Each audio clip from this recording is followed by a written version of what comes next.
দেখেন ফ্রেন্ড, এটা হচ্ছে এমজেড কোম্পানি একটা ছোট ব্লুটুথ বক্স। ফ্যান এই ধরনের যতগুলো বক্স আছে 90% সব বক্সগুলোতে চার্জিং পিন ভেঙে যায়। এই ধরনের প্রবলেমগুলো আপনারা নিজেরাই কীভাবে ঠিক করে নেবেন তোমাদের দেখাবো। দেখেন ফ্রেন্ড, সাধারণত এই ধরনের প্রবলেমগুলো আপনারা নিজেরাই ঠিক করে নিতে পারেন।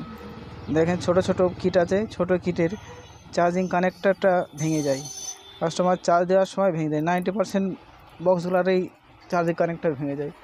এই ধরনের প্রবলেমগুলো আপনারা নিজেরাই ঠিক করে নিতে পারেন। দেখেন ভালো করে পিনটা ভালো করে লাগাতে হবে, পরিষ্কার করে লাগাতে হবে যেন কেউ গাড়ি টাচ না হয়ে যায়, পরিষ্কারভাবে লাগাতে হবে। দেখেন ভালো করে পরিষ্কার করে লাগিয়ে নেওয়া হলো। তারপর ফ্যান দেখেন চার্জার পোর্ট ইনপুট করলাম, দেখেন চার্জ হচ্ছে। এই ধরনের প্রবলেমগুলো আপনারা নিজেরাই ঠিক করে নিতে পারেন। ছোট বক্স, ভালো বক্স, সাউন্ড ভালো হয়, এই ধরনের প্রবলেমগুলো আপনারা নিজেরাই ঠিক করে নিতে পারেন। ভিডিওটা দেখে যদি ভালো লাগে একটা কমেন্ট করবেন আর শেয়ার করে সবাইকে দেখার সুযোগ করে দেবেন।